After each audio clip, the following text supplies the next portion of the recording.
Hello, it's Renee, and I have gathered every Chariot card from all of my decks. I've got, I think, maybe almost 50 now, something like that, not quite at 50, but I've just pulled them all out, and I'm going to go through them today. I'll start off with a little bit of an introduction, going through my various reference books, which I haven't done in the past, but I figured that might be helpful to people as well, but I'll label that in the timestamps if you do just want to skip to the cards. Some disclaimers. I am a beginner. I've been reading tarot for a while, but maybe like a year or something like that. But it's really just for myself. I'm not always as consistent as I would like to be about it, and I record this for fun because it's kind of a study opportunity for me. So I'll give my thoughts or opinions, but they might not be correct. Hopefully some of my thoughts are useful, but you know what, if not, feel free to mute and just look at the available cards. It's kind of a practice for yourself. I would totally understand that. And these aren't curated. I haven't gone through and picked out my favorites or anything like that, or the ones that I think are most interesting or valuable to study. I literally just grabbed them all, which involved many tears. But yeah, and I haven't even looked through them to really, other than kind of grouping them in similar types, you know, like animal decks or something like that. I haven't really thought about them or studied them. I actually, once I had gathered them, I was going to throw them in a bag and take them with me on a trip when I had to go see family unexpectedly. And I was like, oh yeah, while I'm there, I'll have some free time, so I'll just study it. And then I realized, oh my God, like what if I lose this bag or it gets wet or something? I would literally ruin every tarot deck I have in one fell swoop. And I think my heart stopped beating for a minute. So I really didn't spend any time going through these. They're all just, I think they're just mass market. I don't have anything indie, I don't think, and nothing out of print or anything like that. Like I said, I'm newish to tarot. I have a tarot store down the street that has a large selection, and I've visited a couple other tarot shops in my area. I've never ordered anything off like Etsy or Kickstarter or anything like that, so I'm not bringing anything crazy to the YouTube tarot scene or anything, just what I got. So I'm going to start from the normal or basic RWS, going from the original imagery and ones that kind of mimic that pretty closely, and then I'll move to the weirder, more offbeat ones, and I'll probably have less useful thoughts as time goes on, but I'll show them all to you. And at the very end, I think I have a couple like Thoth or unusual system decks that do have kind of a Chariot. They either use the Chariot card but maybe interpret it differently, or just have like a Chariot adjacent card. I'm not sure, but I'll include those. I won't have many thoughts on them because I pretty much only work with the RWS. I just picked up a couple that I liked the art for, or knew I would want to study in the future. So, but they're there. They're at the end. Okay. So I'll move those out of the way. Well, actually, let's set out the basic ones while we take a look at the reference books. Okay, so these are the ones I'm going to start with here, and we'll just look at the basic one first. So this is the round version they have which means they have added a little bit of the extra stuff in. I guess this is maybe a little closer to the original, but it's got a different coloration. It's the Tarot Vintage. I'm not super interested in picking up all the different color and paper and foil variations of the basic RWS tarot, but I do have them for study, so that works out well. As you can see, we've got a male figure, probably a warrior of some sort. He does have a laurel wreath on for victory, some moon crescent epaulets, I'm not actually sure how to say that. He's wearing armor. He's in a chariot. It does appear to be maybe like a war chariot, kind of, just because he's in armor, although it's got these, you know, I don't think a war chariot usually has the 4 columns with the you know, the nice little curtain on it. I'm not sure. We have a city in the background, 2 Sphinx in the front, 1 white, 1 black. And then we've got, well, as we look through the books, I'll remember the name of this. I believe it indicates, it's like a symbol for male and female. And then this, I think, is like a winged god, a Helios, a sun god item. And then do have this curtain up here, also has the stars and kind of like little cosmos symbols on it. And I believe this is water. It's hard for me to tell. I think it is water back here, maybe. But anyway, so let's kind of get into going through the card. I'm going to start with this. I'm going to refer to this journal first. It's the Modern Witch Tarot had a journal that came with it. I can't say I've used it a ton. I do use it as reference material sometimes, but what I like is this little table that they give you. So one of the common ways of organizing the major arcana, or like studying it, considering it, whatever, is to line it up in lines of 7. So the Fool is considered outside of it, and then you've got these 3 different cycles, I suppose you could say. So the one that the Chariot is in, it's actually considered the completion of this first cycle, which might refer to consciousness or material concerns as ways I've seen it phrased before. It starts with the Magician and then goes through the Chariot, and then, you know, the next part, like the unconscious, the inner world, starts with Strength, and then the last row is like the superconscious or universal forces. So, you know, that can be kind of one way to contemplate the Chariot and where it sits within the tarot deck. Okay, so glance in the kitchen table tarot. Okay, so if I like to see in this part, if you look at the bower above him, it's reminiscent of the 4 of Wands. The 4 of Wands is about celebrating new beginnings. When applied to the Chariot, this tells us that the driver of the Chariot is ready to go.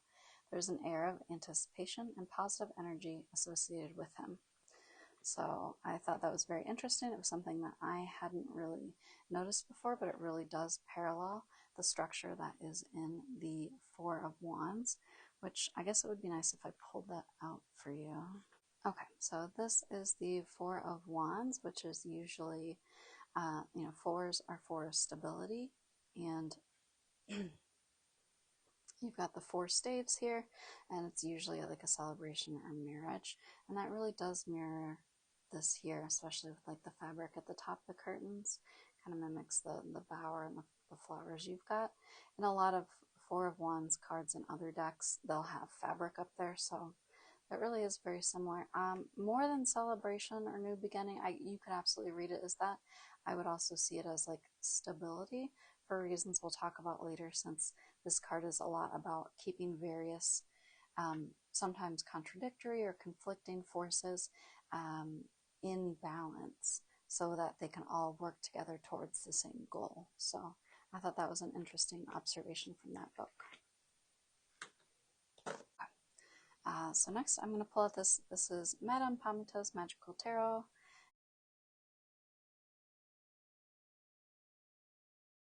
And I thought this little breakdown was pretty helpful.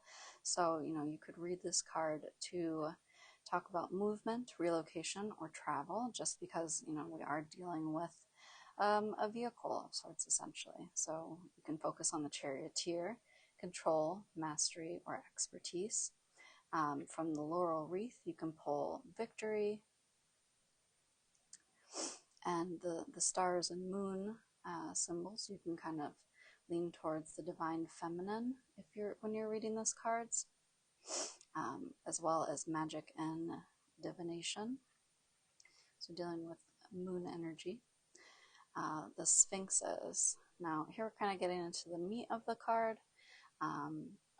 because we've got 2 sphinxes of, you know, different colors. It's really a lot of what I was reading on this card seems to indicate this is about pulling together oppositional forces to work together to reach the destination that you want to go towards. So it's about bringing various things into balance. So we've got like the winged god symbol plus these moon and stars elements and the bright sunny day. We've got kind of the sun and the moon pulling together. We've got the masculine charioteer and the symbol here, which also indicates the union between masculine and feminine energies. You're pulling those two things together. And then you've got like the white and black sphinxes, maybe representing different urges or different needs, or just different philosophies. Maybe your conscious and your unconscious, pulling those together to work for you. So, and it's Yoni and Lingam. I could be saying that wrong, but that's the name of the symbol I was trying to think of earlier. So that's this one here. And you'll see that on a lot of the cards as well. So then we've got Star Canopy, can represent limitlessness. And I hadn't noticed this before, all these symbols on the armor here. So this book is reading that as spiritual protection. And then this wand or this scepter is power or control. Also just a general relation to magic. So, and then again, we've got this winged sun right here symbol, like godlike power and sun energy. So I thought this was a very helpful breakdown, really. It also mentions up here, we've got the walled city in the background, and that is basically the charioteer is leaving the protection of the city behind, but he is in a very protected vehicle here as well. And another thing this book mentions, I believe up here, is the sphinxes are not hitched up. There are no reins. So you're working with your willpower. Essentially, you're driving this vehicle and you're pulling these forces together, with your magic, your power, your control.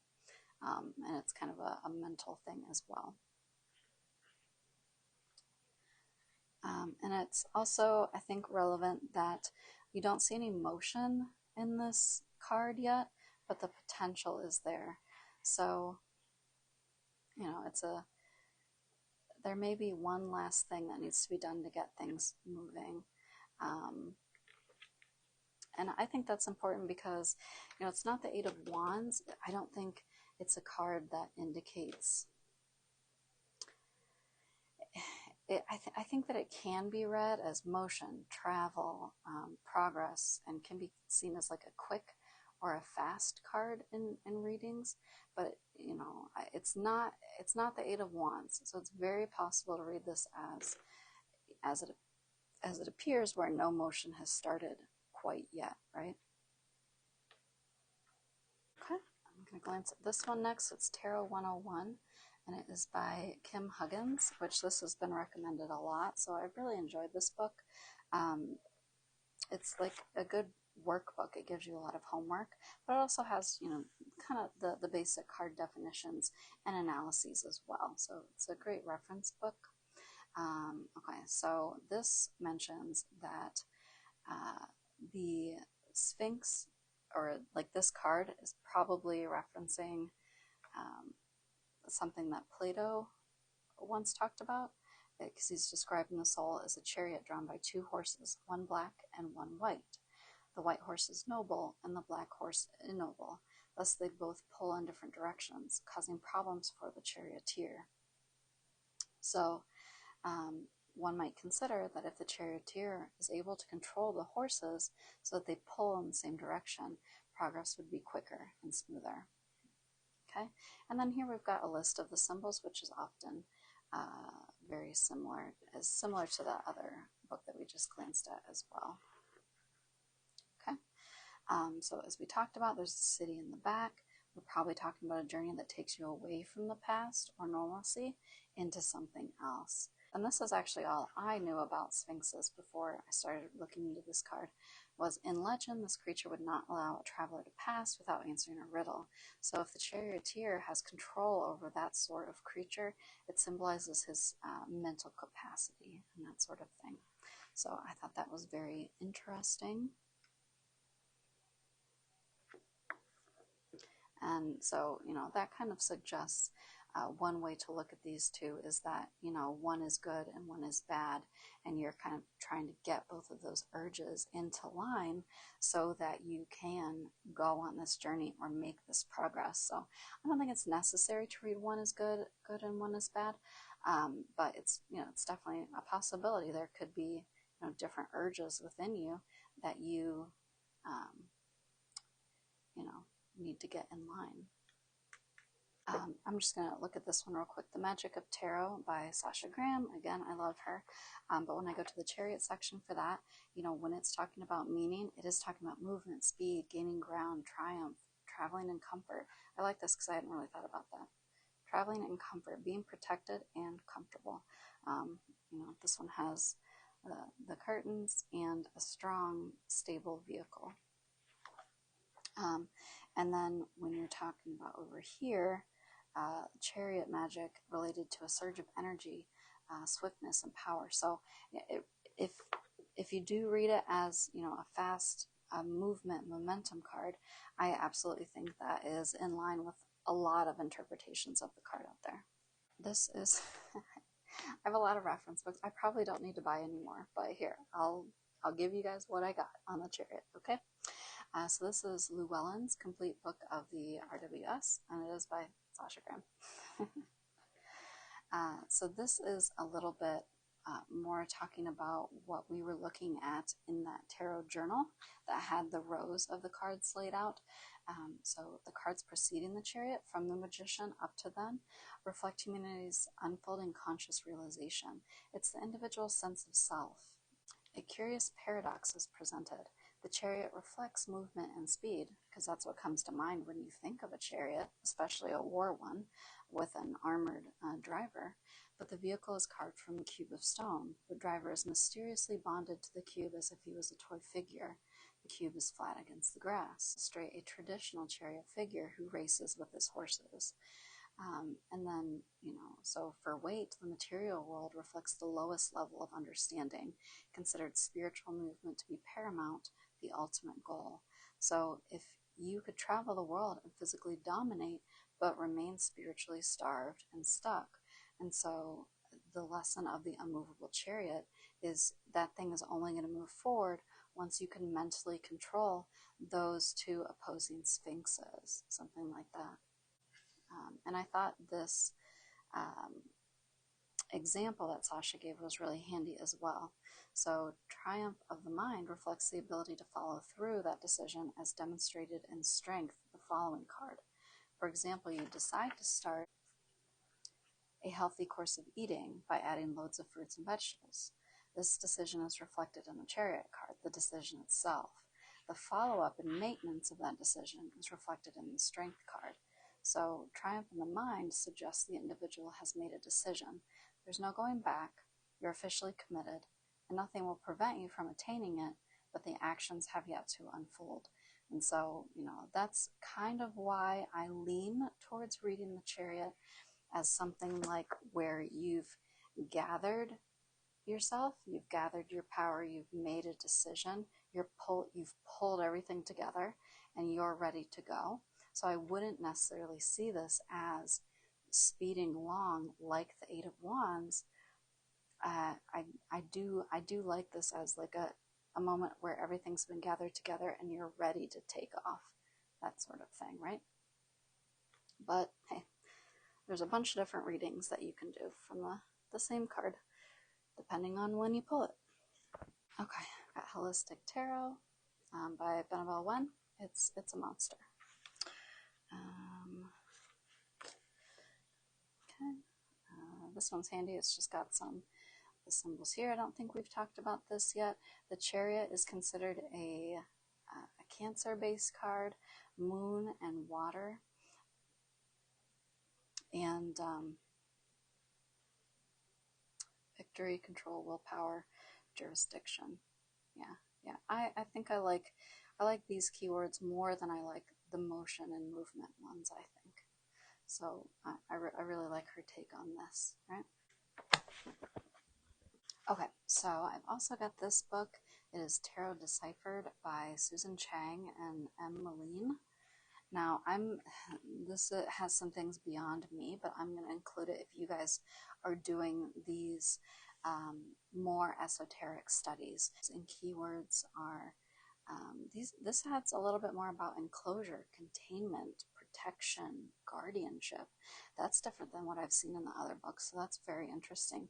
We still have the triumph, might, a quest, and then again, as we've talked about before, self-control, mission over self, reason over appetite and will, vehicles, and indirect motion. So, I like the other things coming first, and that being an additional reading that you can get out of it just because there's a vehicle in there. We'll go to the part where they're talking about the astrology element. So the Chariot is associated with Cancer, like I was talking about. It's also the water sign, which is kind of pretty related, and Jupiter as well, which we'll go over in a second. But Cancer is about control of the emotional realm. It's really, when it comes up, you're going to be dealing with interior things. So that's what I like to see it, because in a lot of ways, the Chariot card looks very much like a sun, fiery, action-based card. And so I think it's important that you can recognize it as a moon or a Cancer-based one, because I think you get some of the most interesting readings when you, again, I'm probably repeating myself at this point, but I think you get more interesting readings when you do see it as something like where you've done internal work to provide or to create the ability to then do an action, because like the Chariot hasn't started moving yet in a lot of these cards. So I really like to focus on that aspect. So it does mention that Cancer is associated with the protection of a mother, like a mother's tenacity. So I think protectiveness, or traveling in comfort where you're well protected and defended, has come up in a couple different cards. And then again, they're just saying Cancer is a subconscious sign. They live in the realm of their feelings. So it really has to do with your subconscious, your instincts, your feelings. So you're getting those in line and making them work together. And then Jupiter, the card is also associated with Jupiter, and that apparently is related to distant travels. So, that does relate to the movement aspect of it. So, yep, that's all from that one.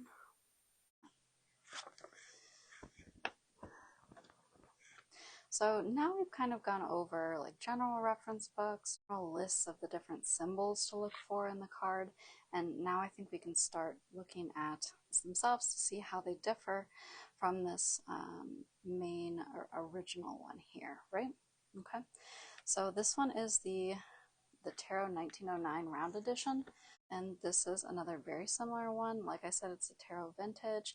It's just a different color scape. Really, it's the same imagery. It's the Everyday Tarot, and I think the mini version, I think it's called the Everyday Tarot, and it's just a stylized version with essentially just the symbols on it, which is nice. So we've got this squiggly stuff here, which I think is water, which is nice. It really associates it with the moon card. I think this is actually easier to read as a moon card because you don't have the bright yellow day. And it looks like they've actually combined the two symbols on the chest, which is, I think, clever. They've got the yoni and the lingam, and they've combined it with the winged sun right here. So you get both of the symbols just a little bit more simplified. And we've got these two sphinxes, and they're even more obviously faced in opposite directions, but they do meet at the base, and their tails are combining, so, or entwining rather. So I think it does indicate that bringing together of separate forces or concepts. Got the wand here still, and the starry curtain at the top.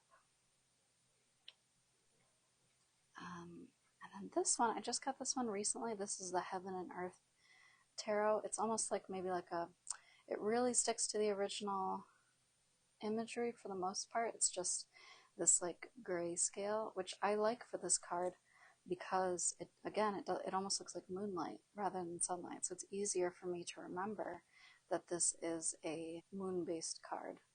And we still have the same symbols there, the male and female, the winged sun, and the two sphinxes of different colors. So I do like this one a lot. And, okay, and this one is from the Witch's Garden Tarot, pretty backs, another one of Sasha Graham's. And we've got similar imagery here. The sphinxes have been changed to horses, which is really common. We've got different moon and star symbols as usual. We've got a sun down here. It's not the winged one, almost looks like a horned sun. And we've also got an interesting addition here, not really dressed as a warrior in this one. You know, I don't think it has the same, I wouldn't read this so much as like being protected and encased or enclosed or anything like this. This reads more victorious, or like traveling in confidence, really. So let me grab the guidebook because I always like her guidebooks. Okay, so here's the guidebook in an even larger version, which is nice. And Sasha tends to read this card as movement, so that kind of explains why the person has reins now and the horses are in motion. They're actually kicking up dirt and everything along the ground, and it's not as protective of a vehicle. So this is more of a movement card in this deck. Yeah, you can see she's talking about motion. Overflows with summer's bounty, bringing forth personal talents and gifts to the world. So,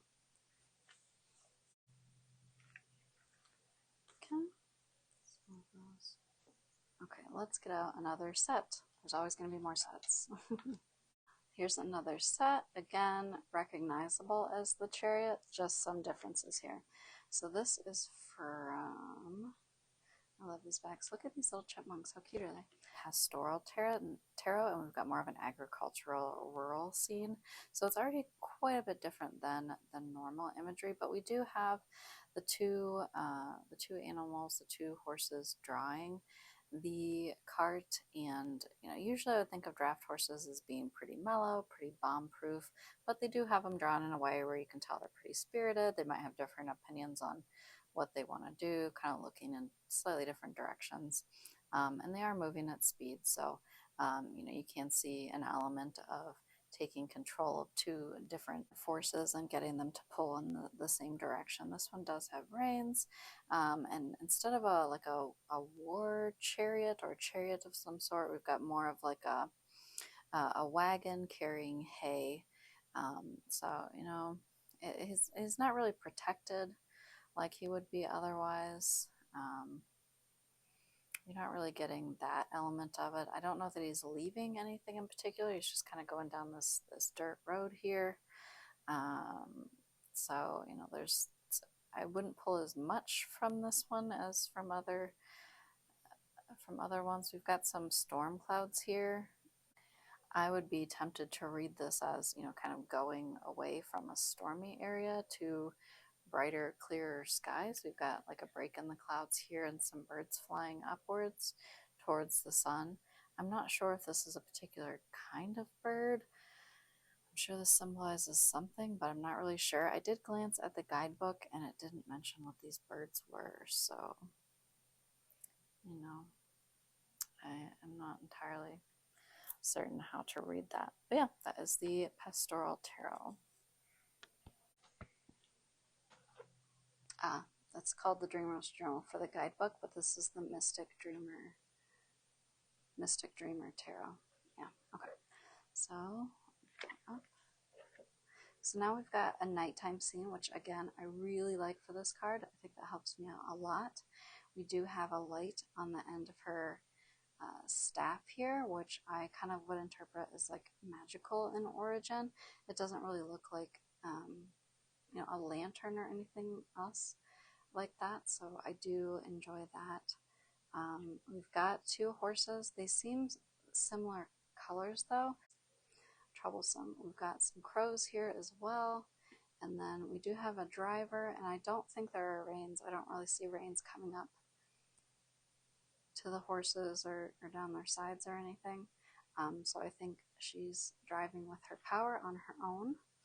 And it looks like they're actually in water too that's splashing up. So I really like that the element of this card comes across very well. Let's look up what the guidebook says on it. Okay, yep, it says it's a glowing wand. It says a dark or foggy landscape. Okay, well I guess that could be dirt with fog. It looks like waves and water though. My bad. And she is using her focus and will to keep the chariot on track. So they're not different colors, but it does look like they're not looking in the direction of travel, so they are difficult to drive, and she's using her focus and will to keep them in line. So I guess it's not necessary that they be different colors or anything like that. Sorry, I guess this book, it wanted to focus on that hand. Oh, so tricky. So yeah, I do think that's a really good representation of the card. You can also read the motion and travel things. They do look like they're moving, but I like that you can read the more interesting, in my opinion, reading of focus, determination, and bringing together two forces that maybe don't want to work together. Yeah, victory through mastery, opposing and conflicting forces. I love that. Conflicting energy may be within yourself or external. Yeah, very good.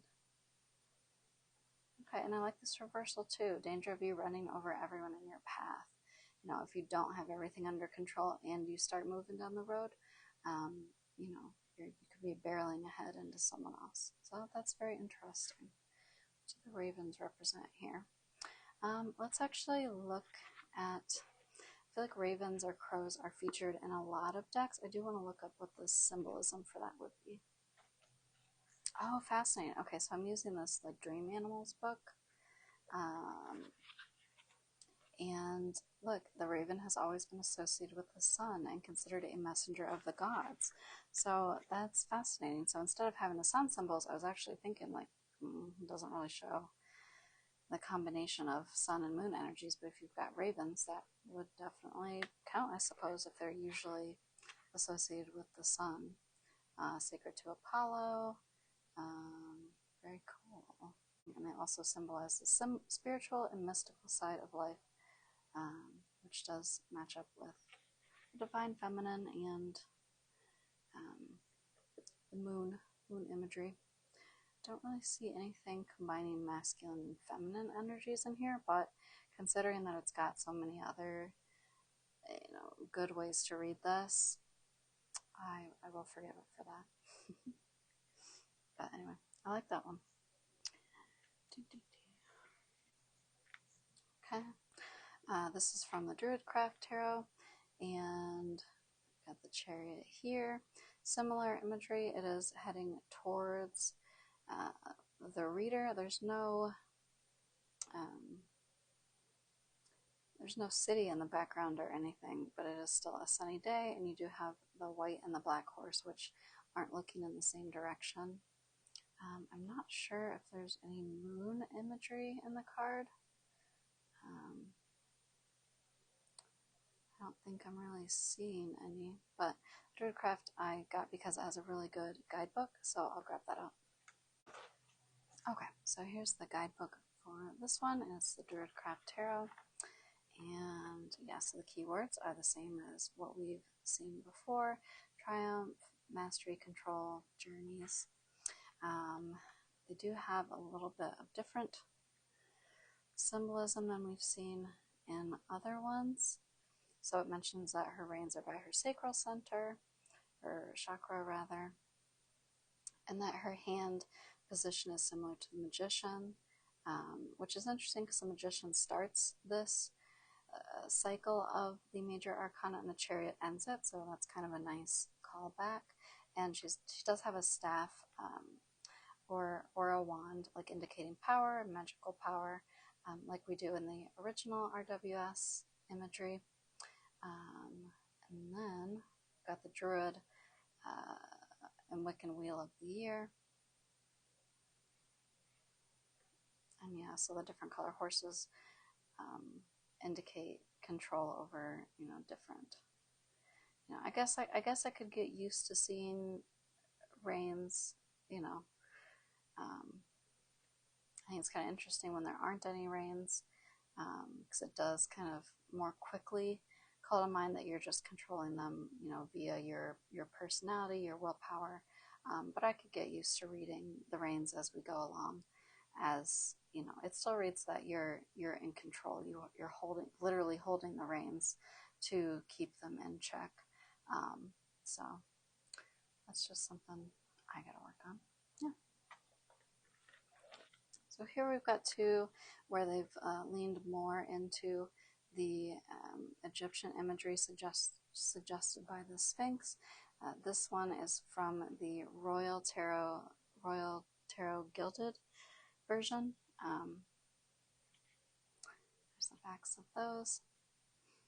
It's kind of interesting because instead of a city in the background, we have these pyramids, which, I don't know if they're just trying to pull in more Egyptian elements, but I think those were usually used as tombs, right? It wasn't like a place where someone was living. So, that would be interesting, considering yourself moving away from a cemetery, essentially, or a place of death, rather than moving away from the city.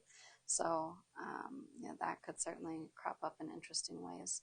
We still have the 4 posts with the curtain there, kind of representing the stability of the 4 of Wands, and there's no rains here again, so they are facing the same direction, but they're different colors. I guess their eyes are looking in different directions.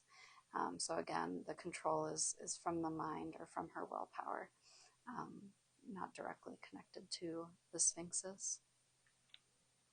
And then this one is actually, it's an oracle. It's not a tarot deck, but it's called an oracle, but really it's just reimagining of all the majors.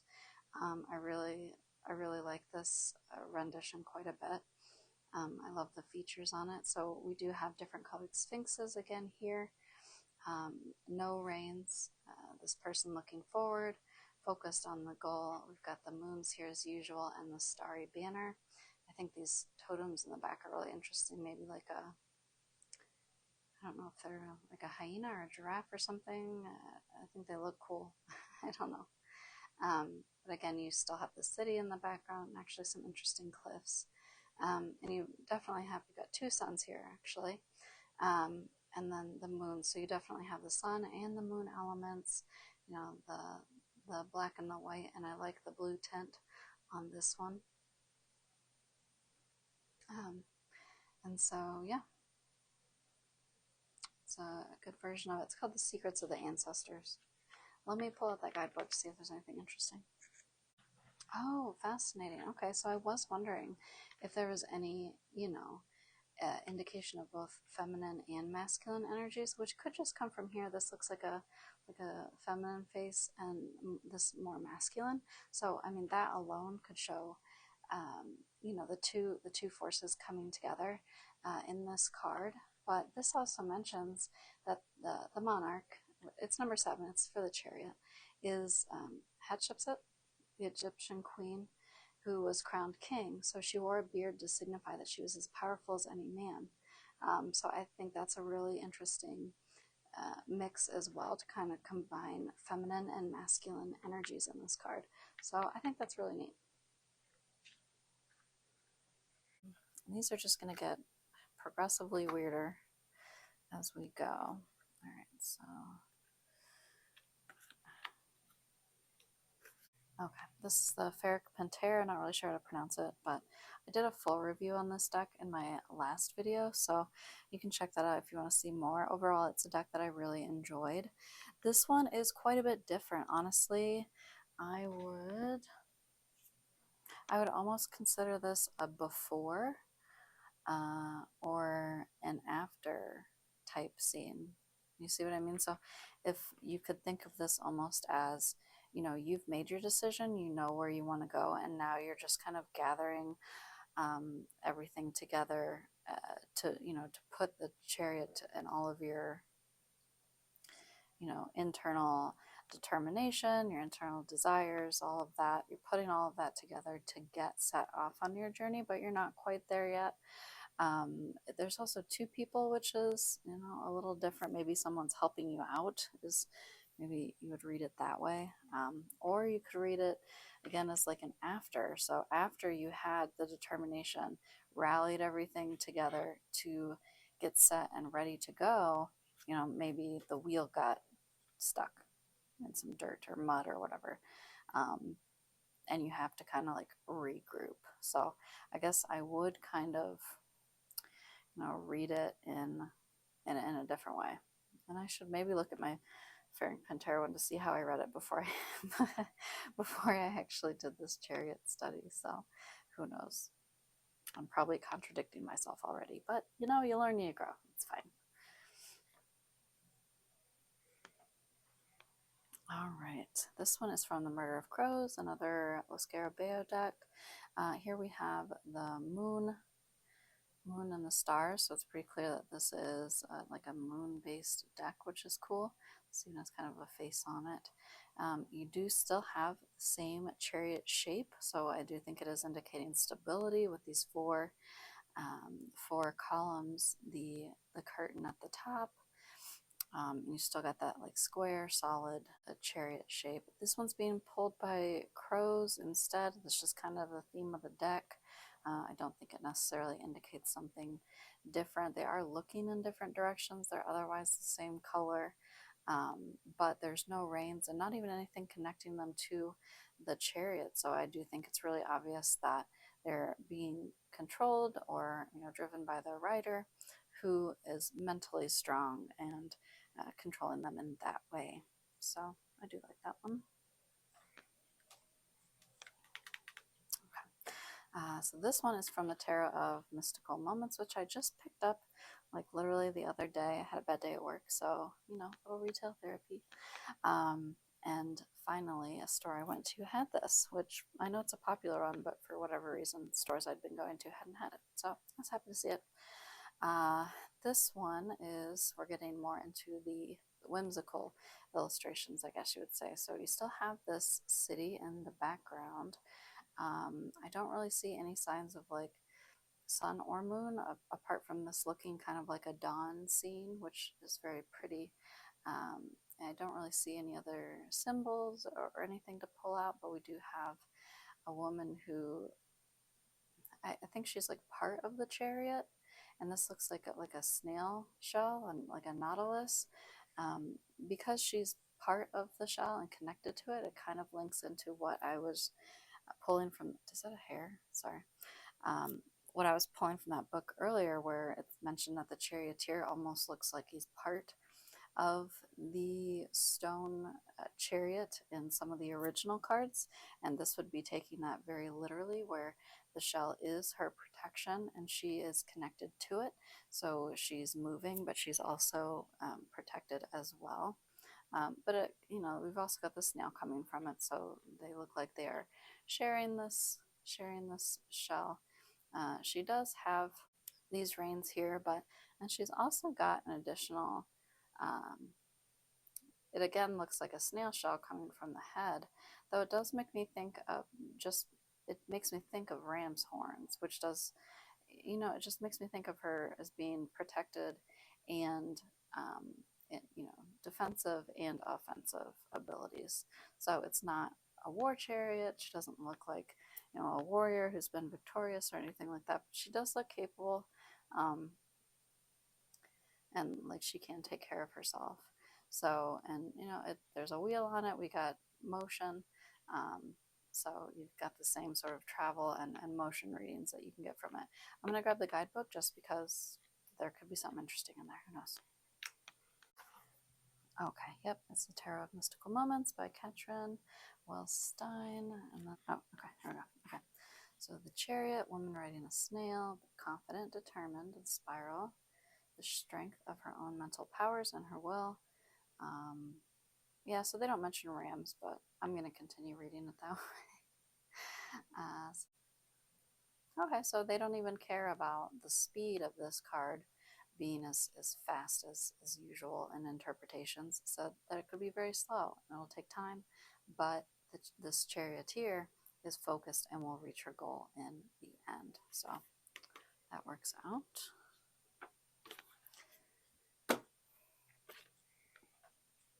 Now this one is the tarot, the Ghost and Spirits Tarot or something like that. I'm going to grab the guidebook for this for sure.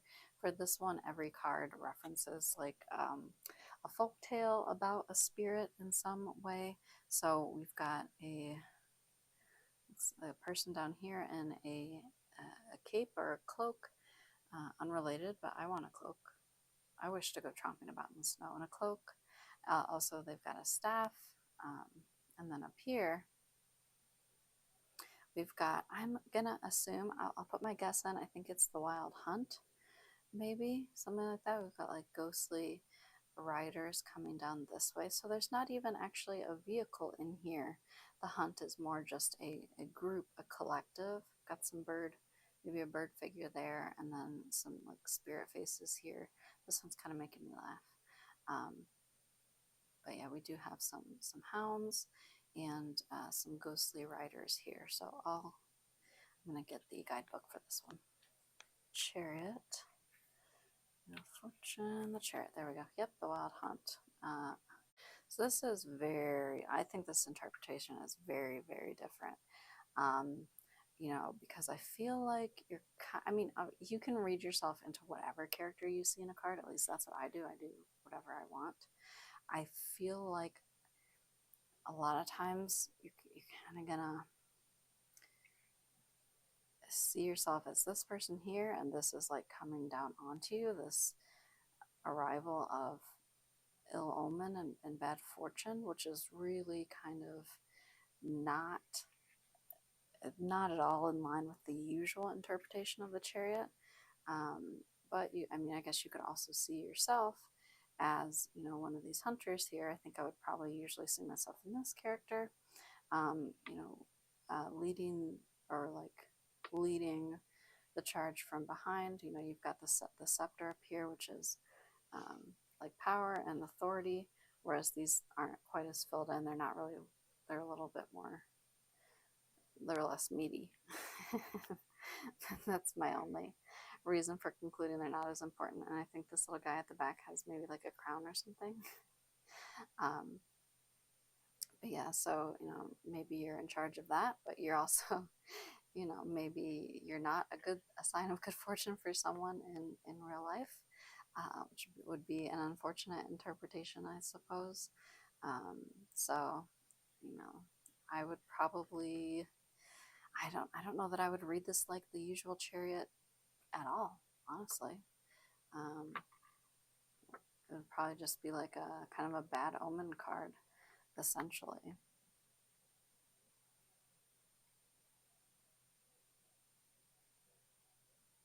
Oh, I mean, I don't know, it's encouraging. Like you've got a challenge coming up, but know how to face it. So maybe this person has some magical powers or knows how to avoid the Wild Hunt. So, you know, evil afoot, avoid? I'm not sure, that would be a very different type of chariot to pull. Okay, more weird stuff. More weird stuff. And these two are fairly normal. You know what I mean. All right. Okay.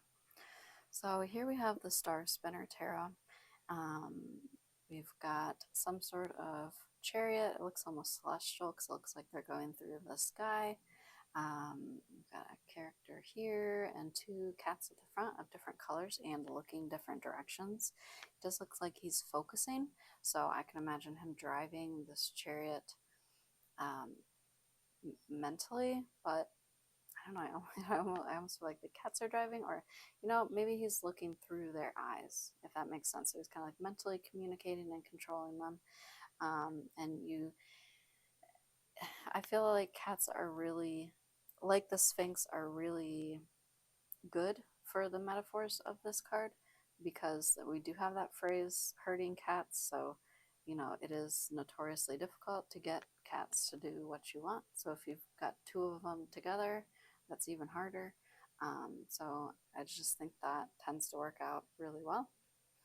Let's see what we've got. We've got some stars in here like usual in the corners. Some wings here. I don't really see any symbols of the moon or sun specifically. Maybe the stars suffice for that, but I don't know about that. We've got like a winged female figure on the front of the chariot here. Well, actually, I guess I would kind of read this as more of a sun card, because this big yellow thing could be seen as the sun, and this chariot itself is probably kind of how I would imagine that Apollo or Helios's chariot looks like. Chariot, whichever one goes to the sun. Who flies too close to the sun? I'm not up on my mythology, guys. I apologize. I think it's Apollo. He's the one that does that. I don't even know. I do think it's really pretty though. It's the Tarot of the Divine, and this one, unlike the one we just looked at, does tell you what story it is from. So this one, unfortunately, it doesn't give you much, but it does give you the name, which is fine. If you at least give me keywords, I can look it up on my own. Although I would like a larger book that went into detail about them. I know there's a larger book for this, but I feel like it might be more of a workbook. I'm really only interested if it has longer descriptions of the fairy tales or myths. I would actually love that. So I might have to look into that more. Anyways, this is The Three Princesses of Whiteland, which is a Norwegian fairy tale. Yep. So the keywords and everything are the same. I'm going to abandon you for a second and look up the story that goes with this, because I love hearing about these fairy tales that I haven't been exposed to before. Straight from Wikipedia. So I'm going to give you the short version. This tale type is one where the hero finds a maiden of supernatural origin or rescues a princess from enchantment.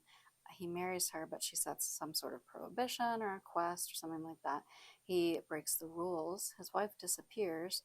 He goes after her on a long quest with a lot of troubles, and often helped by the elements or by the rulers of animals of the land, sea, and air. And he does eventually get to her, but so basically that's the synopsis of it.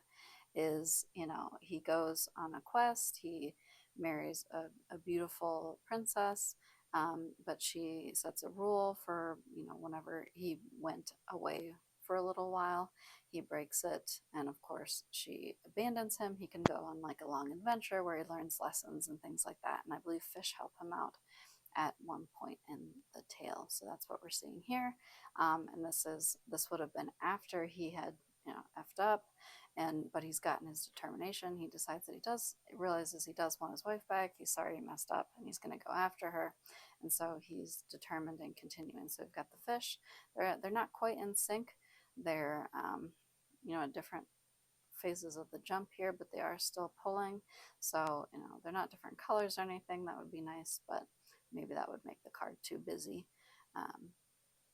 But he's still got creatures that are difficult to handle, pulling for him. And although they're attached to the boat, he's not holding the reins. So you do still get the element of he's in control, because of his power, his authority, his mental fortitude. And he doesn't have to physically control them to continue going. It's a cool boat. Maybe dragon head or lizard. And we do have, oh, how interesting. We've got like a little castle or tower in the back, and maybe a troll, which does appear at the beginning of the story. He, actually, I think he gets beat up by some trolls, and that was how he married her in the first place. And so he's maybe left behind, and he's trying to get back there because he can't. At first, he can't get back there. So interesting. I like that. I think this is a really beautiful deck in general, and an excellent deck. Okay. So now we've got the Deviant Moon Tarot, And this one you can definitely tell the connection to the moon. It's a nighttime scene. I don't see any sun symbols, so you don't get the effect of like combining the two different elements. You don't see any water or anything like that. Oh, I do like that about this one. You definitely get that it's a water card. I don't really see any moon though. Oh well, can't have everything, I suppose. Okay, so this one we don't really have.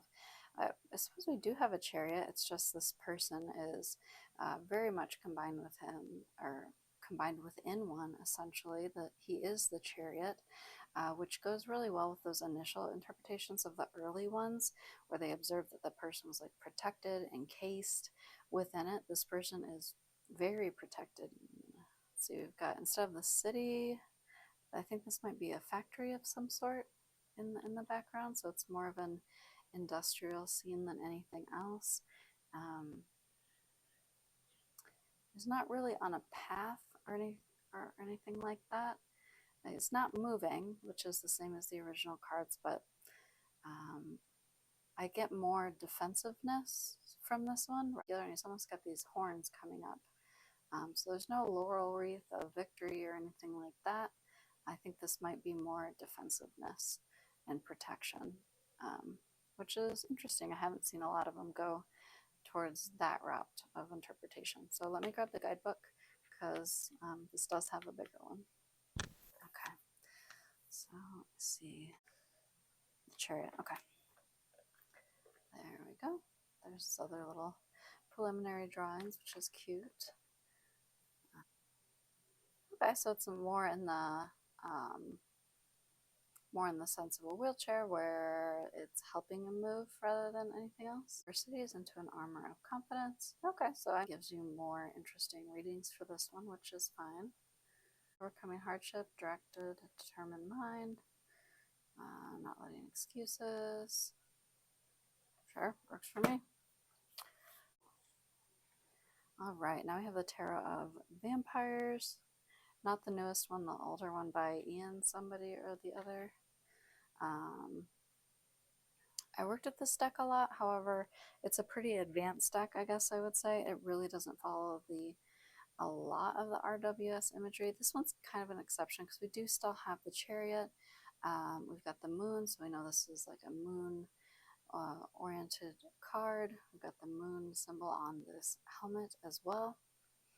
I don't see any sun symbols, so it's not really indicating combining two things, and we only have one character pulling the cart, but it does look like a particularly difficult one, spirited animal, and there's no reins, so it's all mental control. So you are still getting the idea that this person has a lot of mental fortitude and determination and is keeping things in check that way. We also have the crab on the armor plate for Cancer. So that's a good shout out. Sort of like a griffin creature, maybe. I'll get the guidebook since this one always has a very extensive guidebook. Okay, and it's the one by Ian Daniels, not the other Tarot of Vampyres. I don't know anything about the newer one.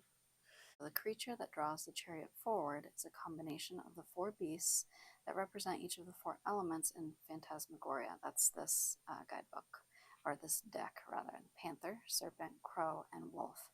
The will, spiritual drive, the emotions, the thoughts, and the physical, respectively, are here combined into one creature to denote that while engaged in the power of the chariot, all of these parts of us are working together in perfect unison. Okay, so yeah, that makes absolute sense of why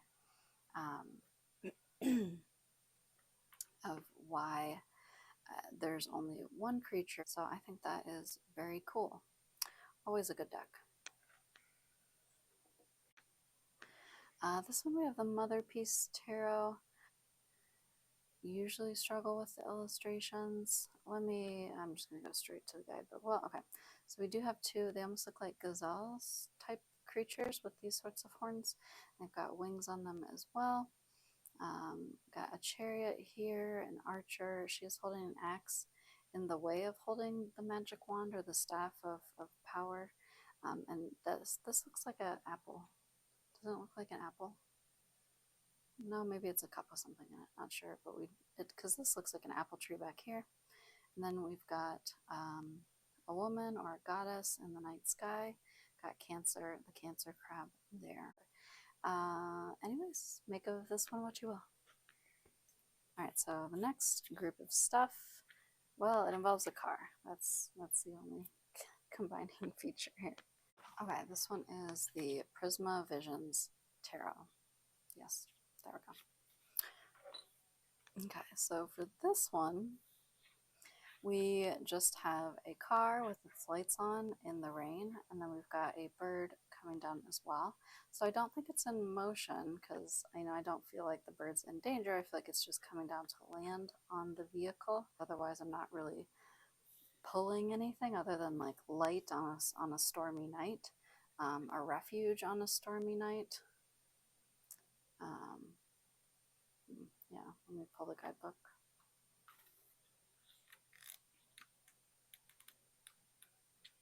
Chariot.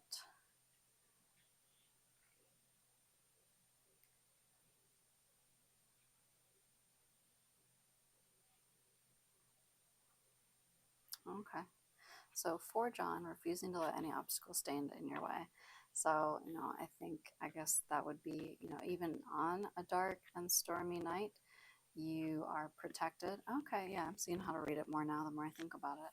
So even on a dark and stormy night, and it is nice that it's a nighttime scene, it's like a moon-based card, plus we have like the brightness, which I guess you could read as kind of the moon and the sun element, both being used for the benefit of the charioteer or the driver in this instance. You still have a means to see, you have a means to stay dry, you have a means to progress down the slippery road. So, even with obstacles, your way forward is clear.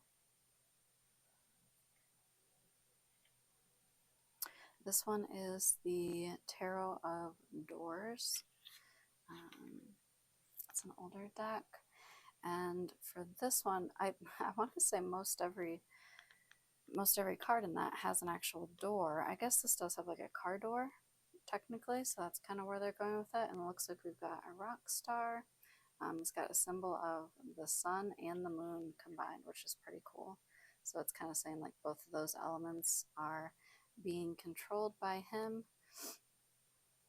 He's got one arm up and one arm down, like the magician essentially, and a lot of fans here and a driver.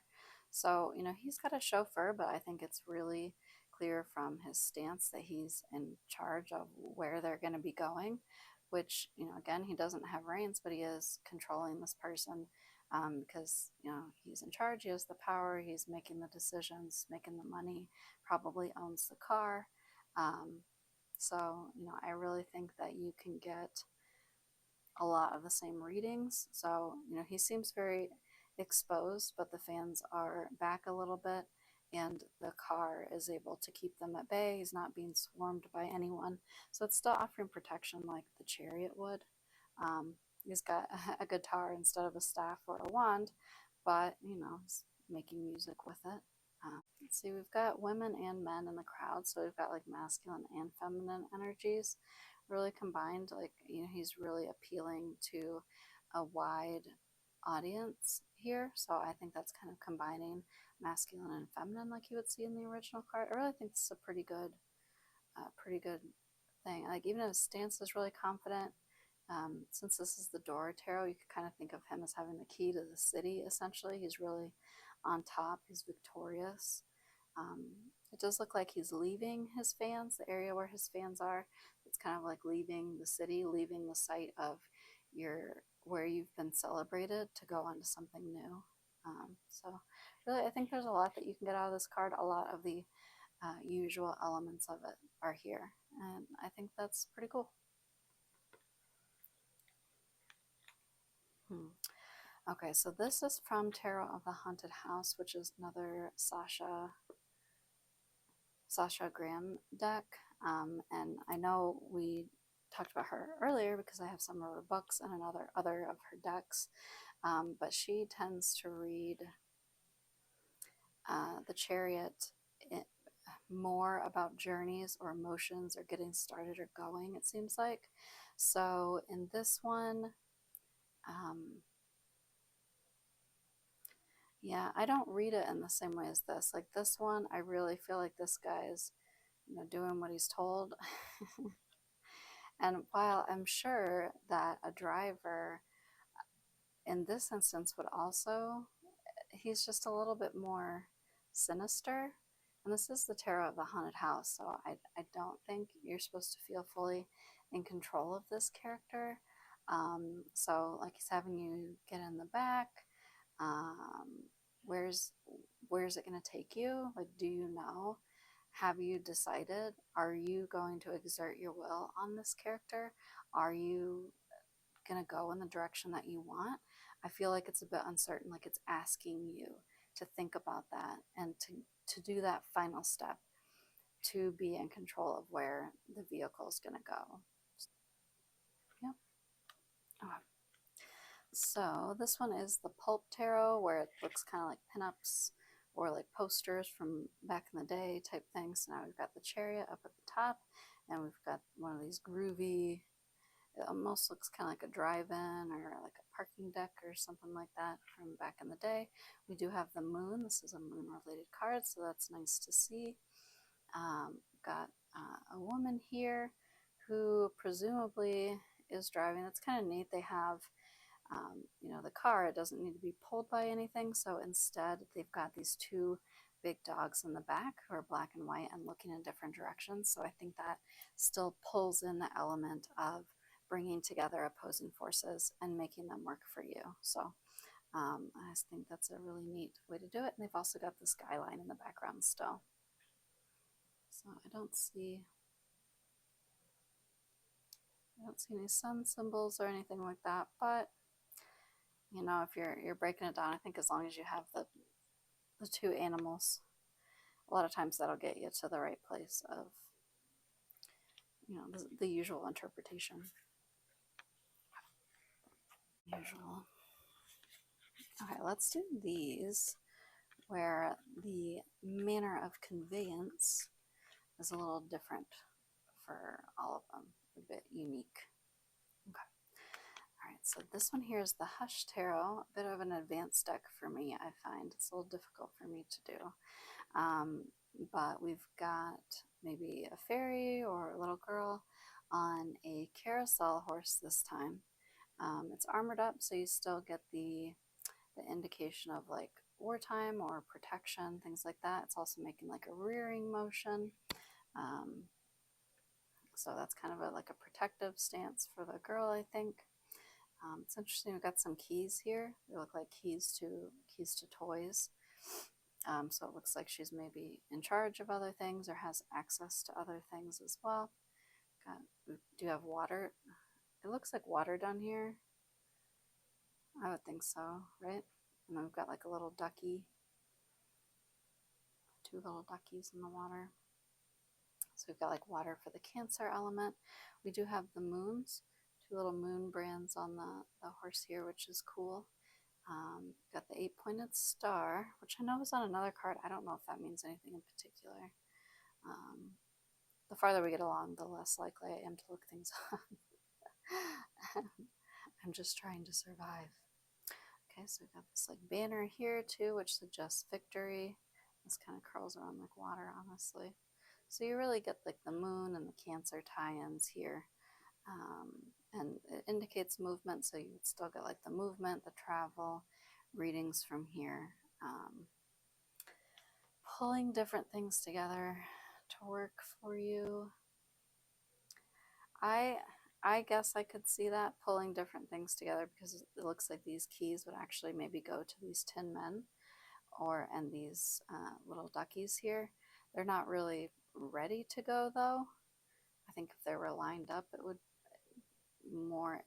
indicate more that she's been pulling disparate forces together to work for her. But you know, maybe it means there's one more step she's got to do, that sort of thing. Okay, this is from the Adventure Tarot, which I love. It's a little cardboardy, but I do like it a lot. We've got the Chariot here. This one doesn't really indicate anything about defensiveness, being protected or encased or anything like that. It's a very open card. She's just on a sled. Really indicates moving, probably at speed. Like getting out and enjoying things. I think I would interpret this much more as, you know, a mindset of happiness and joy and movement for fun in particular. I don't know that I would interpret this with many of the additional Chariot meanings that you can get from some other cards at all. But I'll grab the guidebook just in case. Yeah, it seems like this author was really going for something different with the Chariot.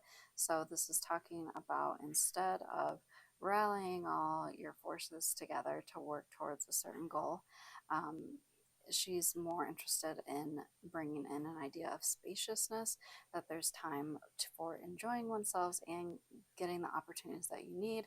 You don't need to work and grab things as soon as they come up. Really excellent deck. Even though I can't get the same stuff, it's a really excellent deck. I was happy using it for a couple weeks this year so far.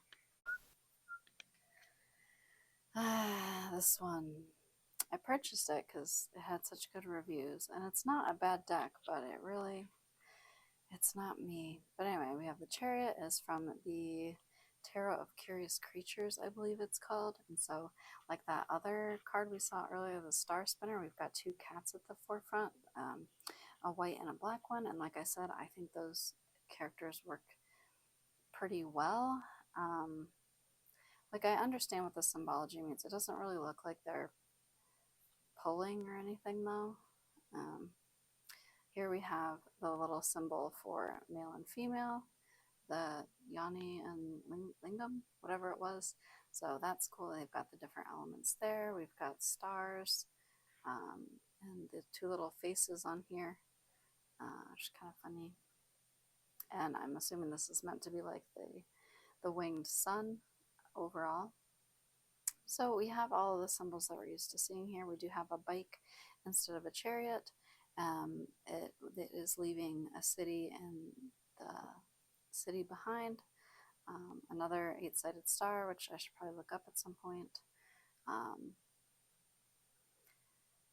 And a camel.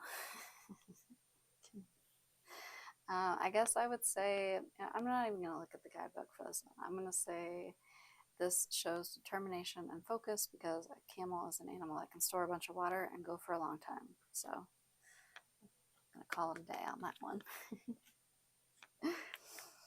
This is from the Fifth Spirit Tarot. I really love this tarot.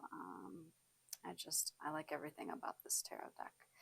So here we have, instead of a chariot, we've got these two skates, and they're different colors, indicating different opposing, concepts brought together. We've got the 69 for Cancer. Actually, it's not a 69. I always think of it as a 69, which makes me laugh. We've got the moon. We've got the winged sun. We've even got a horse over here, like you see in a lot of chariot ones. We've got the wand. We have that's probably water, since this is the water card, water and moon. So that works. We've got the female and male in the tattoo. It's a clever way of incorporating literally all of them, I think.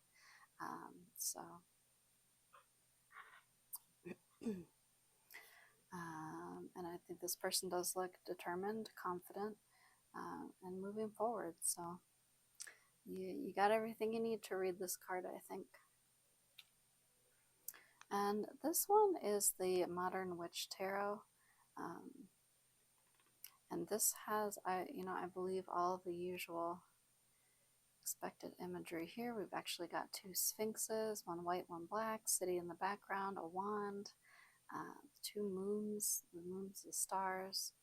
Don't really see the sun imagery, but really this has everything you need to get, all of the usual readings from. All right, now we're just going to get weirder and weirder. Let's see. Let's do these ones. We'll go from less weird to more difficult. Unreadable. Okay. This I love. It's the Kawaii tarot. It's the one that's not a pip deck. So this one's by Lulu, Mayo. There's two with the same name. The other one that's like very pink is a pip deck. So I've not picked that one up. Just this one. And I love this deck. I think it's so beautiful. Got a lot of the same elements here. It's just a lily pad. I don't think there's any like readings about defensiveness, protectedness, encapsulation or anything that I would read from this. You don't need the canopy because you have the starry night sky here already. There's all these butterflies of different patterns and sizes, and they're all being directed by the charioteer here, which is really cool. It's even got a little crown of stars and a little wand, which looks like a little spoon. And we've got the water element here, so you've got a lot of the elements for a good chariot card, I think. Okay, Linestrider, again, a bit of a difficult deck for me, but for this we've got the two horses facing different directions. I think that's enough to indicate you've got the charioteer with one hand up, kind of like the magician. You can't really see where his other hand is though. Got the laurel wreath and the stars.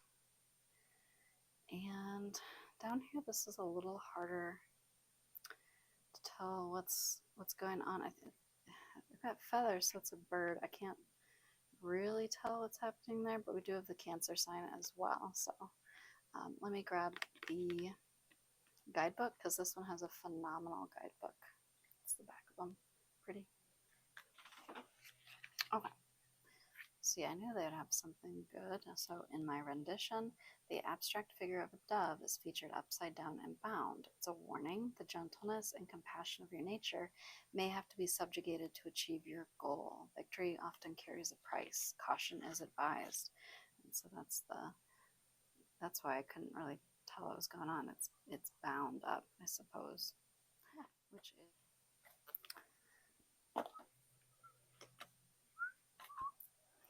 all right, this is from the Black Tarot. These backs are pretty. Let's see, we've got the moon phases. So we've just definitely got the moon element here. But we don't even have well, I guess we do have a vehicle. It looks like this is on a boat. And this is the water, so maybe this person is directing it. I'm not sure what this line is here. Got a plant in the background. I'm gonna have to go straight to the guidebook for this because I don't even know. Like without this, I would think I was looking at a court card. So let me get the guidebook. Oh, look. Okay, so here's the. This one actually has a number guide. See, I knew we would find something about numbers somewhere. I had faith in the process. So for sevens, which is the chariot, tests metaphysics, contemplation, spirituality, and withdrawal. So, I guess that makes sense. It's a test of your willpower. So anyways, let's go on to the actual card. The chariot. Okay, so control, travel. Yes, the woman stands confidently at the bow of her boat. She is victorious. So yeah, it's a really simplified version. I would struggle with that one without having the deck like memorized. So as you probably noticed, me being a genius, I had accidentally picked up the 8 from the Ceccoli tarot, so that's what I had sitting out previously. The 8, which is justice, I think. It's not strength, it's one of the decks that switches those two around. But that card is unfortunately in my thumbnail. Oh well. But I've got the right one here. As you can see, we've got a child, as is the basically the theme of the Ceccoli deck. Just holding a little doll here. And the vehicle of choice here is a toy. It does have wheels, so it can move. It doesn't necessarily look like it is. And it appears to be a pig creature. And it's just kind of a filmy, cloudy day. I think this deck, a lot of people use it for when you're thinking about like childhood memories, childhood trauma. So, I think this looking like a dream scene or a memory is very apt for that deck. So they are on a path. You could get movement or journey from this one. Her expression is kind of blank or contemplative, so I don't know that I wouldn't take the usual like victory meanings from this card. Maybe someone who's gathered the strength to start moving, but they don't necessarily feel exultant or celebratory about it. They've just gotten themselves together and are able to go and are kind of just moving along as they can. She's not using reins or anything, so I suppose it does still suggest mental power, that she's in control of what she's riding. I don't think there's really anything to indicate gathering two separate forces or anything like that, but we do have like a protective mother instinct, like I mentioned when talking about the Cancer sign.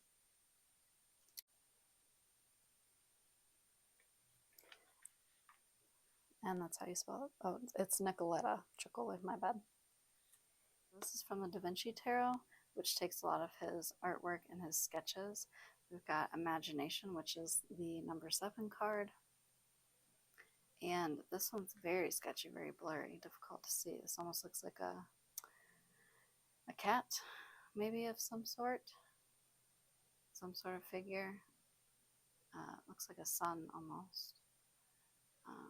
This looks like a dead bones. I don't know. Let's see what the book says. It has some travel connotations. It's talking about Leonardo's enjoyment of fantastical and wonderful creatures, stories of interesting things. But that could include travel and the imagination. Yeah. So you would have to, I really like this guidebook actually. This is a good definition of the Chariot. Just a very different image. So you would basically have to remember, and you can see the little rays coming off of it, so he's using the sun to a light. I thought it was like a burning glass. But the sun's probably coming in down here, and he's reflecting it to another mirror to illuminate the space to see these creatures. But who knows? I do like this deck though, because I like this guidebook. All right, so this one had very, very simplified. So, but you can tell what it is at a glance, and as long as you know the original symbols and know the meaning and that sort of thing, you can read into it whatever you want, I suppose. So you've got the 2 horse heads. They're facing different directions, and you've got the flowers of 2 different colors here. So let me get the guidebook, and we'll see if these are particular flowers. They look like roses. Aha, antique anatomy. I knew anatomy was in there. It was close. It was close, you guys. Chariot. There we go. Okay. Okay, so 7, Cancer, water, and Tower's the companion card. Do I know what that means? Absolutely not. Okay, so it's just giving us the standard. The rains, harmony. So, they're giving the usual meaning. Wonderful. Positive omen. Yeah, I think the Chariot is generally considered a very positive card. So I would say that for sure. They're not telling me what the plant is. That should be illegal. I think looks like a rose. I'm not sure though. Everyone should be required to tell me the plant. I like the plant. Okay. So here we have The Wild Unknown by Kim Krans, and here we just have the horse, the moon, and the sun. So, the combination of different elements, and that's what you get. You're getting a real straightforward imagery here, with not all of the different elements, but still good. Okay, this one is actually from the Sacred Spider Web Tarot. Pretty sure that's what it's called. There are three, I swear there are like 3 cards in this deck that look like they ran out of time, and this is one of them. Otherwise, it is a beautiful deck, but this one just looks unfinished. Like it looks like it was the outline of the card and not finished. The web looks really good. I like the web. And the sky with the lights coming down here. But this half of the card with the wolves looks like there should be shading down here, right? I'm not an artist though, so. But anyways, I do have some difficulty recognizing this because when I first look at this, I actually think of the moon card with the 2 wolves seated next to each other. This one looks like it's howling at the moon. It's a nighttime scene. So I'm not a huge fan of this one as the Chariot card. You know, there's no charioteer. They're not even different colors. One's looking at the other, so it's not like they're looking in different directions. Just not really a fan of this one. I'll look at the guidebook though, because it does have a decent guidebook. The Sacred Web. Okay, it does read as how they're choosing to say it. So they're talking about taking refuge in stillness, be present in the moment, assessment and contemplation, which is very different.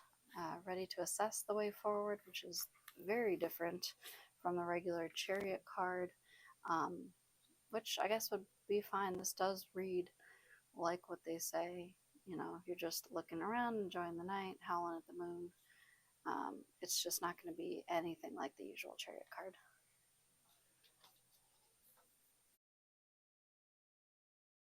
And I'm not familiar enough to be able to read it just from the attributes of this, so I'm going to grab the guidebook. It's Midnight Magic, my bad.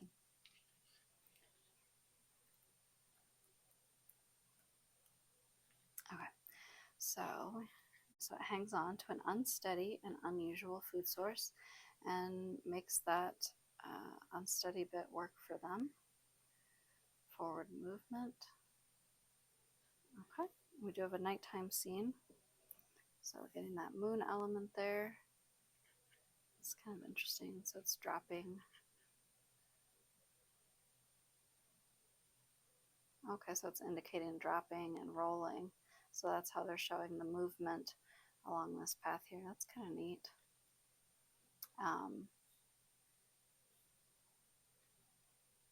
It's not really in control of the pinecone, but you know, it's staying in control in that it's continuing to grow and use the pinecone's nutrients despite what the pinecone may want. So, you know, I do think that is, you know, taking control of the pinecone. Even if you're not controlling its movements, you're taking its own nutrients for yourself. So I do think that shows that it's a good match. And I like learning mushrooms. So that makes me happy. Let's see. And then this is another one of Sasha Graham's decks, the Darkwood Tarot. I'm just going to immediately grab the guidebook for this one. I've got like the determination and the focus, not so much the gathering opposing forces and willpower type.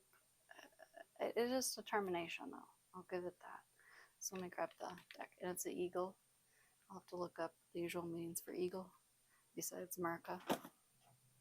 Okay, yep, so focus, determination, movement is pretty much what the guidebook said as well. Let me see if there's any particular meaning for eagles other than like strength, strong bird of prey type thing. Okay, so the king of birds, it is kind of a symbol of royalty, strength and courage. You have the necessary strength, even though you may feel isolated and on your own. They are kind of solitary birds. Details, make good decisions. Okay. Nice. Dreaming of a bald eagle. Very America. Okay. Okay, so yeah, strength, resoluteness, focus, determination. I mean, that'll get you there. All right. I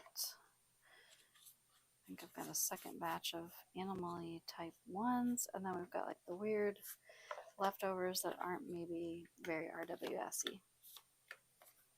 Okay. Okay, so this one we have the Animal Guides Tarot, I believe it's called.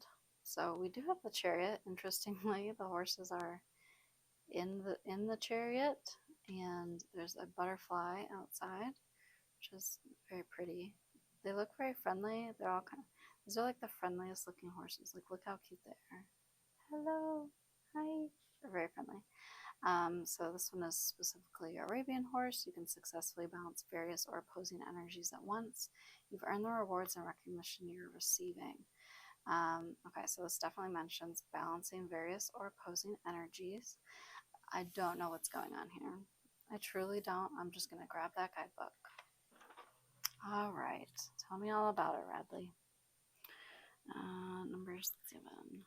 Well, obviously number 7. It's like I haven't learned anything these past hours. Okay. Okay. Yeah, but they're in the chariot, Radley.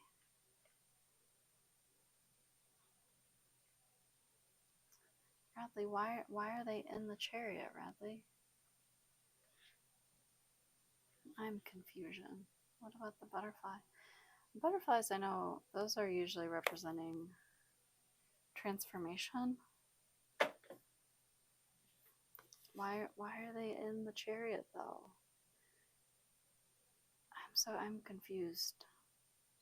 I mean, they are different colors, and you know what? They're working together to drive the chariot. They're doing an excellent job. The longer this goes on, the more I'm losing it. Okay. This is a new one that I just recently got, so I have a lot to learn about this one. It is the Herbalism Tarot. So this is the chariot, but it's represented by cedar. We've got a night sky, probably cedar boughs down here, and also here as well. And I'm guessing this is a circle of seeds. So I'll have to look up what the connection is between cedar and the chariot. Just give me a second. Okay, well, I was wrong once again. It's the Herbcrafters Tarot. My bad. Letitia Guthrie. Okay, and this does form the shape of a tree with roots as well. So that's some additional imagery in there. And it mentions that cedar is a spiritual and physical vessel.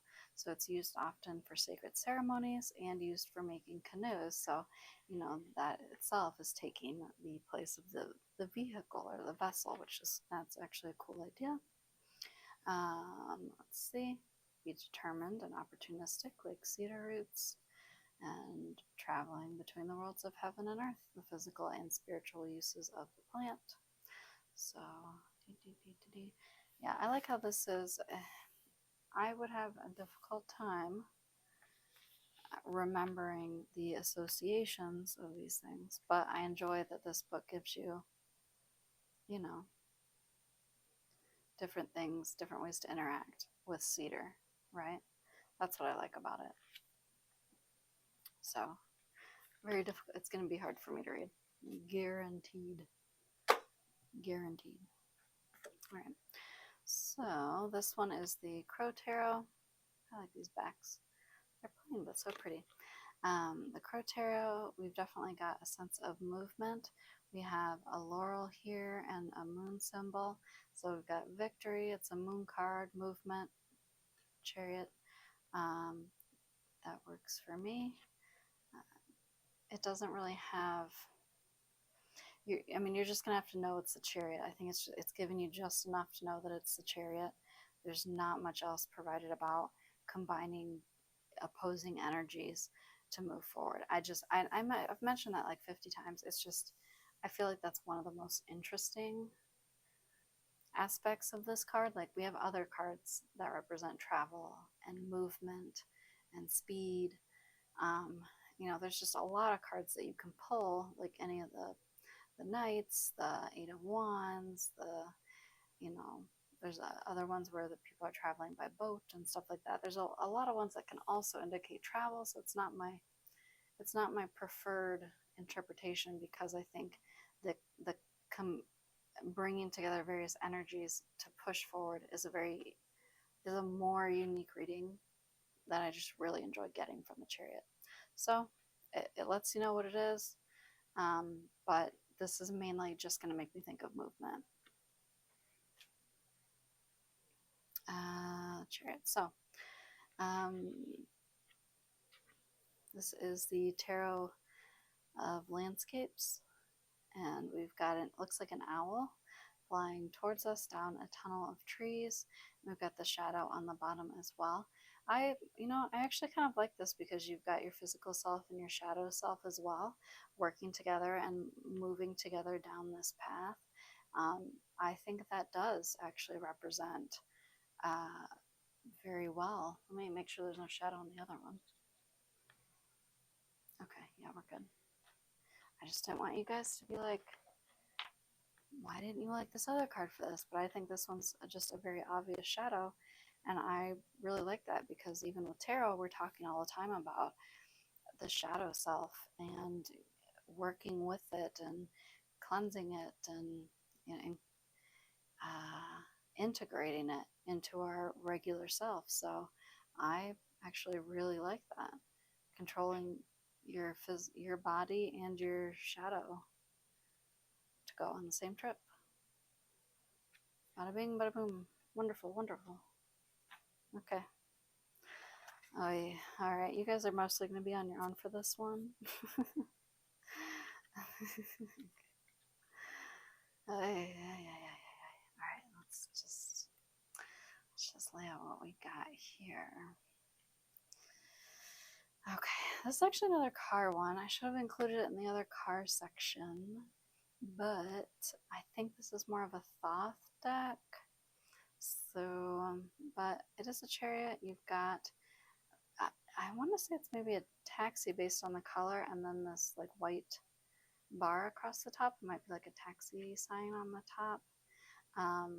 And this person, I don't know that he's in control of this car though. He's in like a position of power. He's definitely maybe preventing the car from moving, or maybe he's just doing parkour and he's about to head out.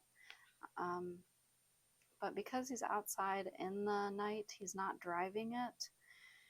I don't get the same sense as I got from the other car in the rain card, where that car, you could imagine a driver inside being protected, able to move down the road.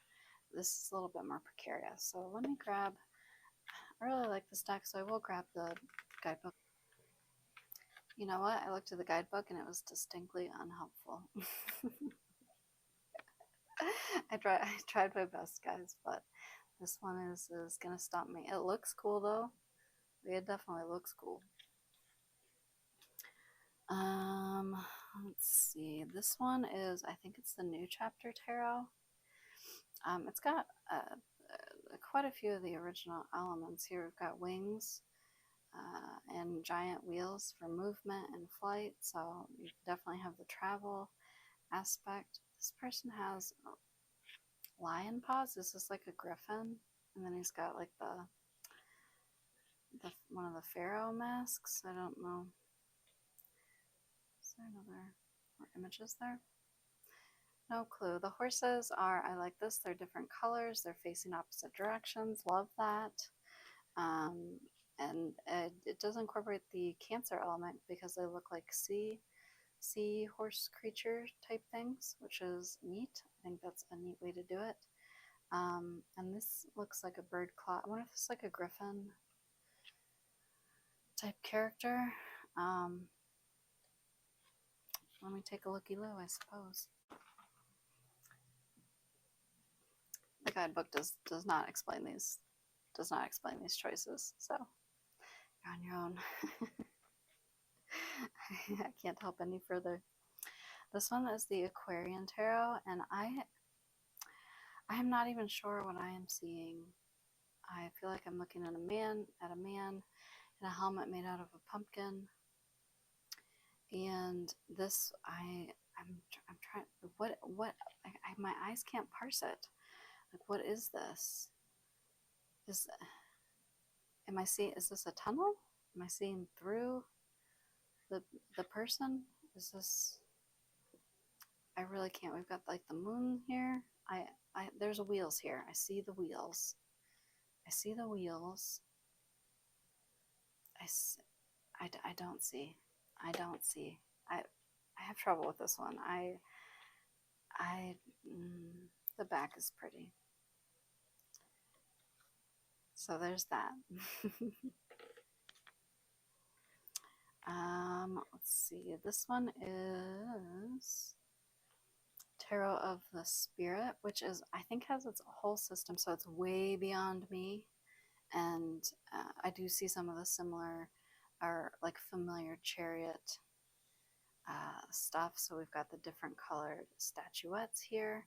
I'm not sure if they're sphinxes or not. They might be. I think there's the Hebrew letter that's associated with this. There's the Cancer symbol. We do have stars here. We have two different columns, almost, kind of like on the High Priestess. And then I think we've got some element triangles there. And then a lot going on there. But yeah, different system, not one I've studied yet. All right.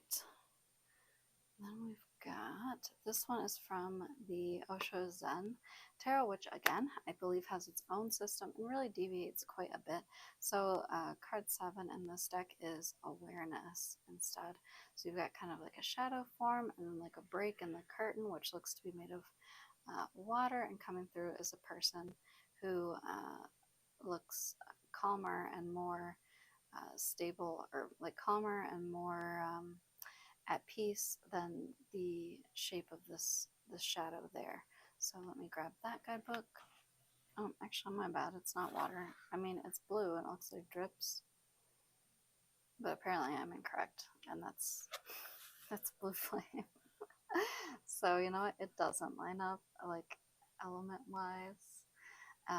So yep, you go on living, and it is, but it's like what I was talking about. Once you start burning away the dust of the past, then you know your true self, calmer and at peace, can come to the forefront, which is neat, but very different from the Chariot. Well, I don't know. I guess it kind of relates, because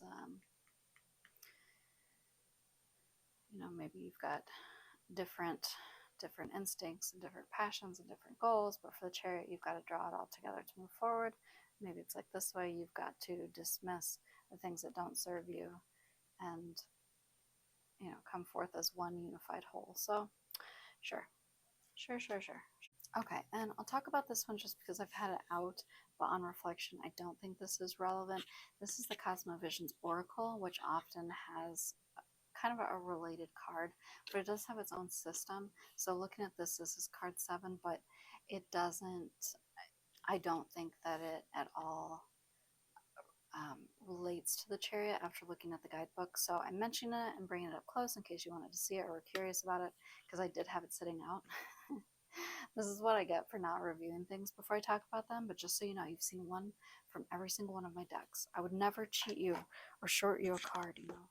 That is it. We have done it. We have gone through all of the cards. If you want to stay tuned, I do have some footage from an exhibit I went to where the person would use bugs to make little dioramas essentially, and they reminded me of altars, like the sort of altar I would have if I were really talented and had a lot of dead bugs.